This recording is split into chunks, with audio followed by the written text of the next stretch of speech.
Assalamualaikum warahmatullahi wabarakatuh. Salam sejahtera untuk kita semua. Selamat siang, pagi, sore, malam, rekan-rekan sekalian, para audiens, serta Ibu Lis Andriani, SEMSI. Sebelumnya izinkan saya memperkenalkan diri terlebih dahulu. Nama saya Aris Ketan Setiawan dengan NPM akhir 125. Di sini saya merupakan anggota kelompok 10 dari mata kuliah Manajemen Sumber Daya Manusia yang diampu oleh Ibu Lis Andriani SMSI. Dan di sini saya bersama rekan-rekan saya, ada Alfiano Ronaldo dengan NPM akhir 114 dan juga ada Nadif Nafis Wafi dengan NPM akhir 026. Di sini saya bersama rekan-rekan akan mempresentasikan atau menjelaskan materi mengenai separating and retaining employees atau memisahkan dan mempertahankan karyawan. Baik, untuk materi pertama mungkin akan disampaikan oleh rekan saya, Saudara Nadif. Kepada Saudara Nadif, saya persilakan. Baik, pendahuluan. Setiap organisasi pasti menghadapi pergantian karyawan, baik karena keputusan perusahaan maupun keinginan karyawan sendiri. Oleh karena itu, penting bagi perusahaan untuk mampu mengelola proses pemisahan karyawan secara adil dan profesional, sekaligus menjaga karyawan terbaik agar tetap bertahan.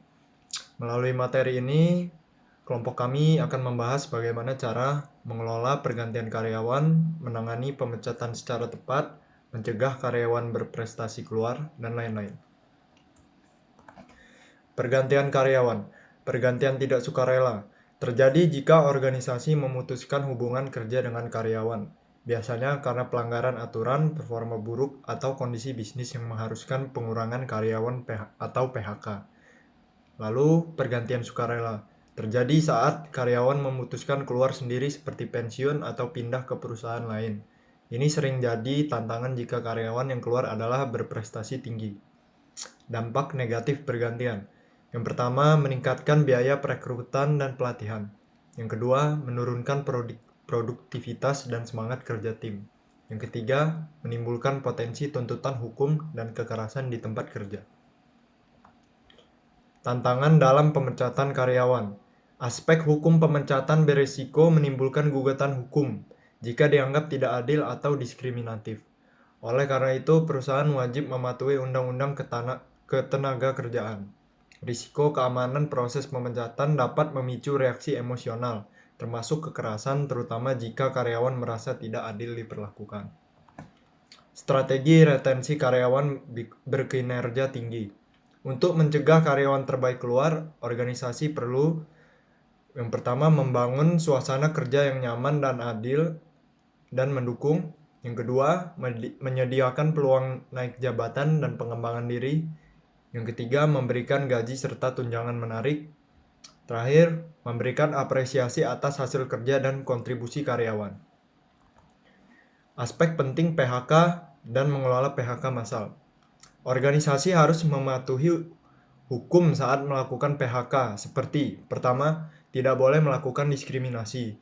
Kedua, tidak boleh memecat karyawan yang melaporkan pelanggaran. Ketiga, harus mengelola komunikasi PHK secara hati-hati agar tidak merusak reputasi perusahaan. Jika terjadi pengurangan karyawan dalam jumlah besar, perusahaan harus yang pertama, perencanaan. Tentukan alasan PHK dan buat kriteria adil dalam memilih posisi yang terdampak. Kedua, komunikasi jujur dan terbuka kepada karyawan sejak awal. Terakhir, dukungan.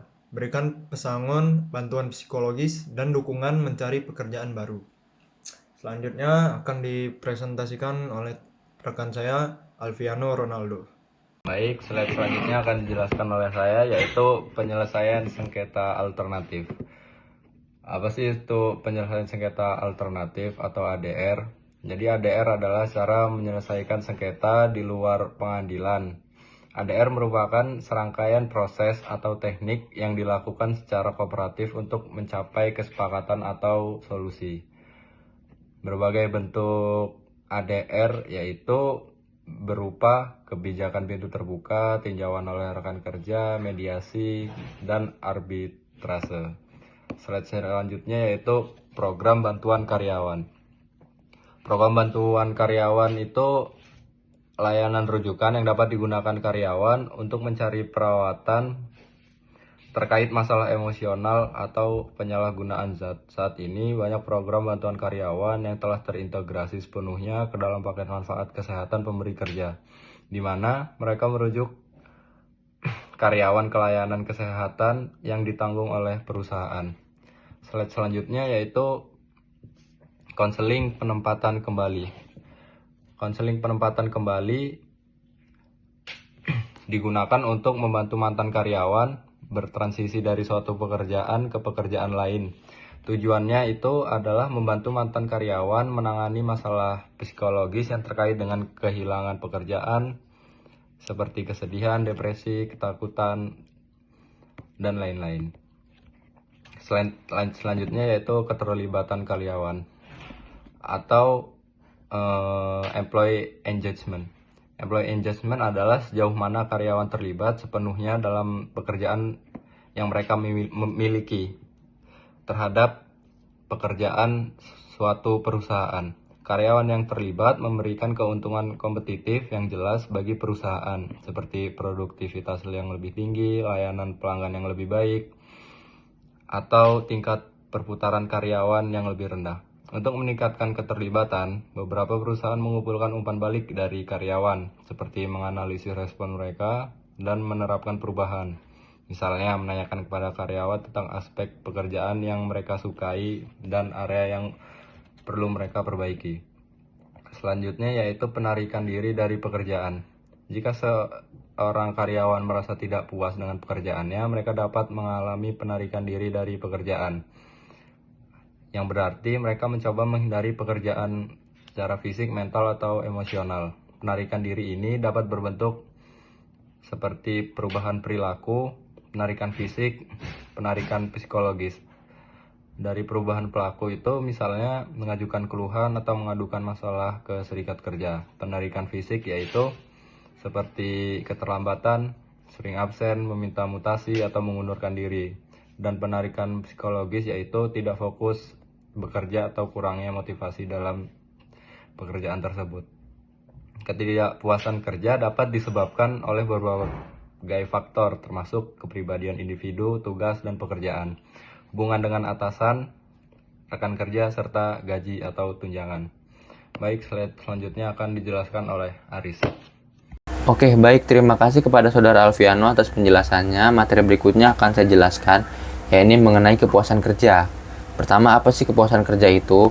Kepuasan kerja adalah perasaan positif yang muncul ketika pekerjaan itu sejalan dengan nilai-nilai penting yang dianut oleh karyawan. Jadi di sini si karyawan tersebut merasa senang atau merasakan perasaan positif ketika dia menjalankan pekerjaan tersebut. Adapun komponen-komponen dari kepuasan kerja itu ada 3. Nah, ketiga komponen itu saling berkaitan satu sama lain. Mulai dari keterkaitan dengan nilai pribadi, perbedaan prioritas nilai, dan berdasarkan persepsi individu. Nah, ketiga komponen ini itu yang menentukan atau yang menjadi acuan dari karyawan itu sendiri, apakah dia itu merasa puas atau tidak dengan pekerjaannya. Pertama, keterkaitan dengan nilai pribadi itu sejauh mana perusahaan atau pekerjaan yang dia jalani itu sejalan dengan nilai-nilai pribadi yang dia anut. Kemudian ada perbedaan prioritas nilai. Nah, di sini maksudnya adalah antar karyawan atau antara karyawan dengan perusahaan itu bagaimana mereka menilai nilai-nilai yang ada di perusahaan tersebut, apakah sejalan dengan ideologi atau idealisme yang mereka anut. Kemudian yang ketiga ada berdasarkan persepsi individu, itu bagaimana masing-masing dari karyawan tersebut menilai kepuasan kerja yang mereka rasakan. Oke, next slide. Ada disposisi pribadi dan kepuasan kerja. Pertama, harus kita bedah terlebih dahulu apa itu disposisi pribadi. Jadi, disposisi pribadi itu adalah karakteristik atau sifat pribadi bawaan dari si karyawan. Dan apa kaitannya dengan kepuasan kerja? Tentu itu sangat berkaitan. Di sini disebutkan dalam poin 1 beberapa karakteristik pribadi karyawan seperti aktivitas negatif dan evaluasi diri rendah dapat berkontribusi terhadap ketidakpuasan kerja. Maksudnya apa? Sifat-sifat pribadi atau sikap bawaan karyawan itu menentukan bagaimana mereka menilai kepuasan kerja yang mereka alami. Bagaimana mereka merasa puas akan pekerjaan mereka. Oke, untuk poin kedua dan poin ketiga itu disebutkan bahwasannya proses seleksi karyawan memiliki peran penting dalam memastikan tingkat kepuasan kerja di organisasi. Kemudian untuk poin ketiga, wawancara perekrutan sebaiknya menggali pengalaman kerja sebelumnya untuk melihat apakah calon karyawan cenderung merasa puas atau tidak dalam pekerjaannya. Dan untuk poin ketiga ini itu lebih ke saran untuk HR manager atau untuk perusahaan supaya mereka itu dalam memilih calon karyawan itu lebih selektif. Itu menelisik bagaimana sudut pandang calon karyawan tersebut terhadap perusahaan sebelumnya. Kemudian ada komponen penting dalam kepuasan kerja itu ada 3. Pertama ada keterlibatan pekerjaan. Itu maksudnya adalah sejauh mana si perusahaan ini itu melibatkan karyawan tersebut dalam pekerjaannya. Dan dari sudut pandang karyawan, bagaimana karyawan tersebut mengidentifikasi dirinya dengan pekerjaan yang diberikan oleh perusahaan. Kemudian ada komitmen organisasi, ini lebih ke arah tingkat di mana karyawan merasa terhubung dengan organisasi dan bersedia memberikan usaha terbaiknya. Kemudian ada sikap positif terhadap pekerjaan. Nah, di sini salah satu komponen pentingnya adalah karyawan tersebut itu memiliki sifat positif. Karena ketika karyawan tersebut memiliki sikap yang positif, maka itu akan memberikan faedah atau memberikan benefit lebih terhadap perusahaan. Contohnya, ketika karyawan tersebut memang memiliki sifat atau sikap asli yang betul-betul positif, karena dia akan cenderung untuk memberi pengetahuan atau berbagi pengetahuan dan pengalamannya terhadap rekan-rekan kerja lain, sehingga memberikan kesan atau suasana positif terhadap perusahaan. Kemudian next slide. Ada memantau kepuasan kerja. Untuk memantau kepuasan kerja itu sendiri, ini dari sudut pandang perusahaan ya, itu ada beberapa bagian yang sudah dirancang. Itu ada 4. Untuk bagian pertama itu ada hiring employees prediction to being satisfied. Maksudnya adalah untuk memperkerjakan karyawan yang cenderung merasa puas. Jadi saat kita melakukan sesi rekrutmen atau proses seleksi untuk calon karyawan baru, itu ada baiknya untuk perusahaan untuk mengambil karyawan-karyawan yang memang memiliki tingkat kepuasan kerja di pekerjaan sebelumnya yang lumayan tinggi begitu. Itu pun untuk memudahkan perusahaan dan untuk menjaga perusahaan apabila karyawan tersebut memang potensial supaya tidak mudah keluar. Kemudian ada referring depressed employees for help, maksudnya adalah menunjuk karyawan yang mengalami depresi untuk meminta bantuan. Jadi ketika misalkan karyawan tersebut sedang mengalami stres atau depresi dengan pekerjaannya, perusahaan ada baiknya untuk membantu karyawan tersebut melalui masa depresi atau masa stresnya. Bisa jadi depresi atau stres tersebut itu penyebabnya ada di lingkungan perusahaan, sehingga menurunkan produktivitas dari karyawan tersebut dan juga menurunkan tingkat kepuasan kerja karyawan. Jadi ada baiknya untuk perusahaan itu membantu karyawan tersebut melalui masa depresinya atau melalui masalahnya.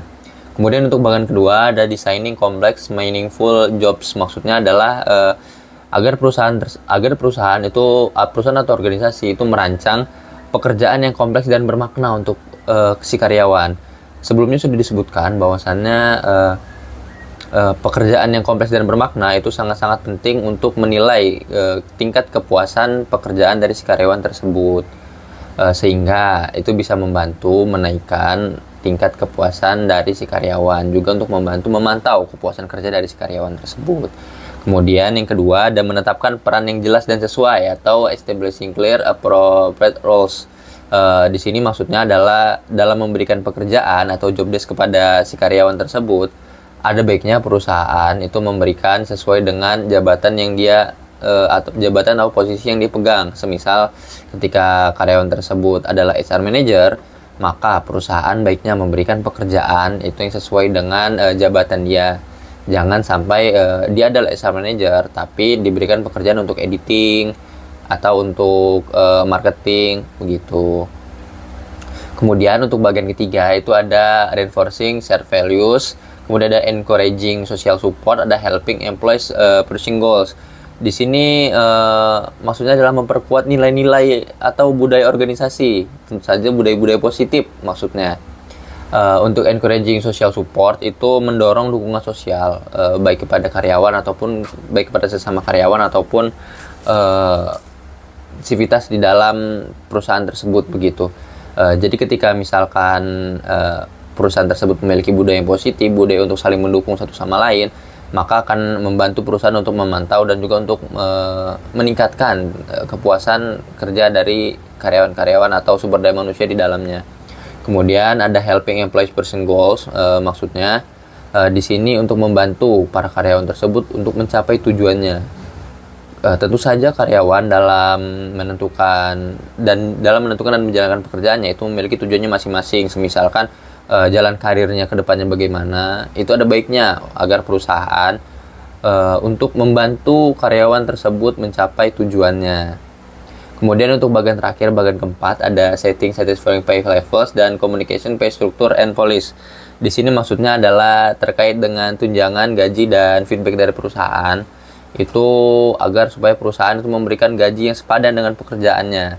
Jadi karyawan tersebut merasa puas dengan gajinya dan perusahaan pun merasa puas dengan kinerja dari si karyawan tersebut. Kemudian penting bahwasannya agar perusahaan tersebut memberikan komunikasi atau berkomunikasi secara jelas kepada karyawan tentang pekerjaannya, terus kemudian tentang feedback yang dia dapatkan tentang gaji.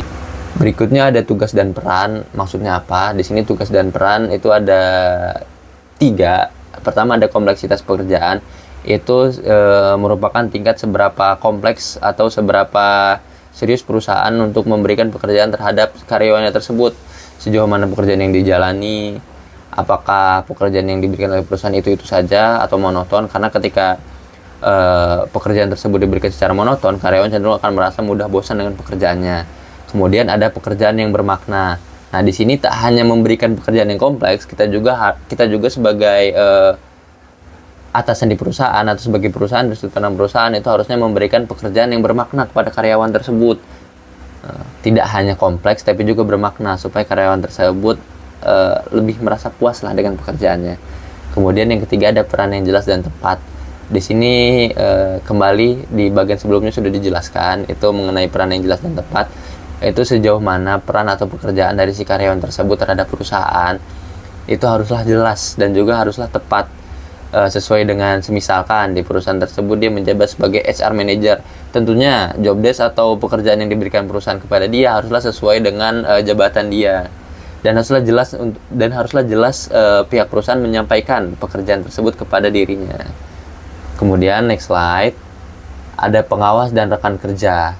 Jadi dalam hal kepuasan kerja ada 2 kelompok sebetulnya yang sangat berpengaruh. Pertama itu ada sesama karyawan, kemudian ada atasan. Nah, 2 hal ini sangat berpengaruh. Kenapa sangat berpengaruh? Itu bisa kita lihat di faktor-faktor yang mempengaruhi kepuasan. Nah, di sini disebutkan nilai sikap dan filosofi yang sama antara karyawan dengan rekan kerja dan pengawas. Nah, jadi ketika nilai sikap dan filosofi tersebut sejalan, maka itu akan mempengaruhi terhadap kepuasan kerja. Ketika sejalan, maka kepuasan kerja tersebut akan semakin meningkat. Tapi ketika berbenturan atau tidak sesuai, maka akan muncul ketidakpuasan kerja. Kemudian yang kedua ada dukungan sosial, yaitu sikap simpatik dan peduli yang diberikan oleh rekan kerja dan pengawas. Di sini bagaimana rekan kerja atau pengawas itu memberikan pengertian atau perhatian kepada sesama atau kepada sesama karyawan tersebut. Jadi supaya si karyawan tersebut merasa dirinya itu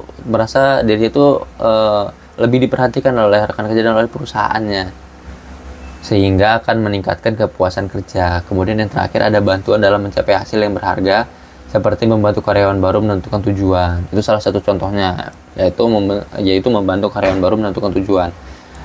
Tapi esensi atau inti dari bagian ini adalah bagaimana atasan atau sesama rekan kerja itu saling membantu satu sama lain dalam menyelesaikan pekerjaannya. Mungkin kita bisa ke next slide, yaitu ada gaji dan tunjangan. Jadi salah satu faktor yang paling berpengaruh mengenai kepuasan pekerjaan itu adalah gaji dan tunjangan. Sejauh apa perusahaan atau sejauh apa perusahaan memberikan gaji dan tunjangan yang sesuai dengan pekerjaan dia, yang memuaskan lah untuk si karyawan tersebut. Ini ada 2 aspek kepuasan gaji. Pertama itu adalah kepuasan dengan struktur gaji, yaitu cara organisasi menetapkan tingkat gaji untuk berbagai posisi. Kemudian ada kepuasan dengan kenaikan gaji, yaitu harapan karyawan bahwa gaji mereka akan meningkat seiring waktu. Kemudian ada pemantauan kepuasan kerja. Pemantauan kepuasan kerja itu membantu organisasi mempertahankan karyawan dengan lebih baik. Ketika organisasi atau perusahaan tersebut melakukan pemantauan kepuasan kerja yang secara baik dan secara benar, maka itu akan sangat membantu untuk perusahaan dalam mempertahankan karyawannya. Nah, salah satu cara untuk melakukan pemantauan kepuasan kerja itu adalah dengan semacam survei. Untuk survei seperti apa itu diberi kebebasan kepada setiap perusahaan. Bagaimana kondisi perusahaan tersebut, bagaimana budaya perusahaan tersebut, itu silakan disesuaikan untuk melakukan surveinya. Tapi untuk manfaat dari survei itu sendiri itu ada beberapa. Pertama, itu mengidentifikasi tren dan mencegah pergantian karyawan. Kemudian ada mengukur efektivitas kebijakan peningkatan kepuasan. Kemudian ada membandingkan hasil antar departemen dan dengan organisasi lain, serta memberi karyawan kesempatan untuk didengar. Nah, keempat poin ini merupakan manfaat dari kita melakukan survei. Jadi selain untuk sebagai medium atau media untuk melakukan pemantauan kepuasan kerja, survei juga memberikan beberapa benefit lain. Seperti tadi contohnya memberi karyawan kesempatan untuk didengar. Begitu. Oke, mungkin cukup sekian materi yang saya berikan. Dan kepada rekan-rekan sekalian, karena kita melakukan presentasi ini secara daring ya, diupload di YouTube. Jadi apabila ada yang ingin ditanyakan, silahkan rekan-rekan pergunakan kolom chat dan kolom komen sebaik-baiknya. Dan kepada Bu Lis Andriani, saya mewakili rekan-rekan kelompok 10 mengucapkan terima kasih yang sebesar-besarnya atas kesempatan yang telah diberikan dan juga atas ilmu yang telah diberikan sebelum-sebelumnya. Semoga presentasi kami kali ini dapat dicerna dengan baik oleh rekan-rekan sekalian dan dapat dipahami sehingga kita sama-sama mendapat ilmu yang bermanfaat dan semoga dapat dipergunakan, dimanfaatkan dengan sebaik-baiknya. Oke, baik, mungkin cukup sekian untuk sesi presentasi kami kali ini. Apabila ada salah dan kurang kami mohon maaf. Kepada Allah kami mohon ampun. Kami akhiri, wabillahi taufiq wal hidayah. Wassalamualaikum warahmatullahi wabarakatuh.